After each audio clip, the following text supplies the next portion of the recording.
دوستوں، آج کی ویڈیو بہت ہی زیادہ انٹرسٹنگ ہونے والی ہے کیونکہ آج کی اس ویڈیو میں ہم عثمانیوں کی ایک ایسی ٹیکنیک کی بات کریں گے جو عثمانیوں کے عروج کی وجہوں میں سے ایک تھی۔ دوستوں، ہم بات کریں گے عثمانی تھپڑ کی۔ عثمانی تھپڑ کو عثمانی توقادی بھی کہا جاتا تھا۔ آخر کیا خاص بات تھی عثمانی تھپڑ میں اور اس کے پیچھے کا کیا اتہاس ہے، ہم اس ویڈیو میں جانیں گے۔ دوستوں، آپ لوگ ڈریلس ارطغرل تو دیکھتے ہی ہوں گے اور کرولس عثمان بھی دیکھتے رہے ہوں گے۔ ان دونوں ڈراموں کے کئی سینز میں آپ نے کرداروں کو اپنے دشمنوں کو زوردار تھپڑ رسید کرتے ہوئے تو دیکھا ہی ہوگا۔ اس تھپڑ کی خاص بات یہ تھی کہ اگر یہ کسی کو رسید کر دیا جائے تو انسان کے سر کی ہڈی تک چٹک سکتی تھی اور اس انسان کی موقع پر ہی موت ہو سکتی ہے۔ دوستوں، یہ بھی کہا جاتا تھا کہ یہ تھپڑ اگر کسی گھوڑے کو رسید کر دیا جائے تو اس کی بھی موقع پر موت ہو سکتی ہے۔ جی ہاں دوستوں، یہ وہی تھپڑ ہے جو ڈریلس ارطغرل کے سیزن 2 میں بمسی کوچا بش کو رسید کرتے ہیں اور کوچا بش کی حالت خراب ہو جاتی ہے لیکن وہ بچ جاتا ہے۔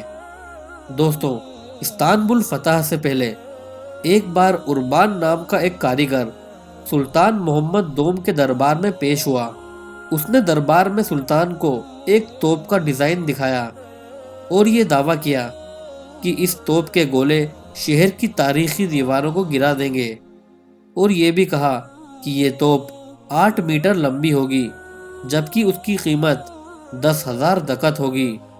اس پوری بات پر سلطان محمد دوم نے کہا کہ اگر اس توپ کے گولوں نے قسطنطنیہ کی دیواریں گرا دیں تو اسے اس کی 4 گنا قیمت ملے گی، لیکن شرط یہ تھی کہ یہ توپ 3 مہینوں میں تیار ہونا چاہیے۔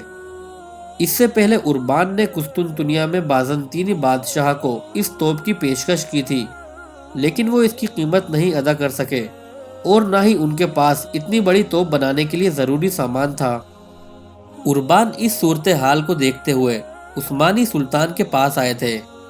دوستوں، اتہاس بتاتا ہے کہ سلطان محمد دوم نے اربان کی پیشکش قبول کر لی تھی اور یہ توپ ہی قسطنطنیہ کی بڑی دیواروں کو گرانے میں کام آئی۔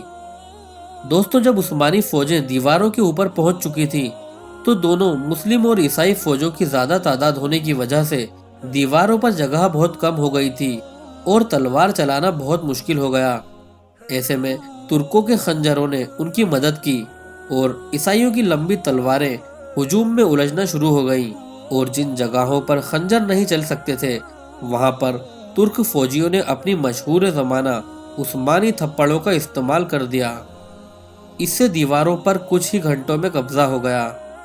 دوستوں، اپنے شروعاتی دور میں ہی عثمان یہ سمجھ گئے تھے کہ ہتھیار اور سپاہی بہت کم ہیں اور دشمن بہت زیادہ، اس لیے انہوں نے اپنے سپاہیوں کو فائدہ دینے کے لیے ان تھپڑوں کی پریکٹس کرانا شروع کر دیا تھا۔ اس مقصد کے لیے سنگ مرمر کے بڑے بڑے ٹکڑوں پر تیل لگا دیا جاتا اور پورا دن سپاہی ان کو تھپڑ مارتے رہتے۔ اس پریکٹس سے ان کے ہاتھ اتنے مضبوط ہو گئے تھے کہ وہ جس انسان پر بھی اپنے ہاتھوں کا زور لگاتے اسے دن میں بھی تارے ضرور نظر آتے ہوں گے۔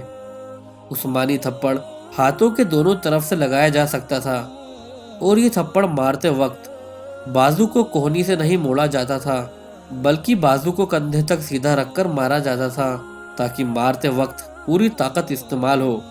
اس وجہ سے آواز بھی بہت زوردار پیدا ہوتی تھی جس سے دشمن کچھ دیر کے لیے ڈر جاتا، اور کئی بار یہ تھپڑ اتنی زور سے مارا جاتا کہ دشمن کی کھوپڑی چٹک جاتی یا اس کی گردن ہی ٹوٹ جاتی۔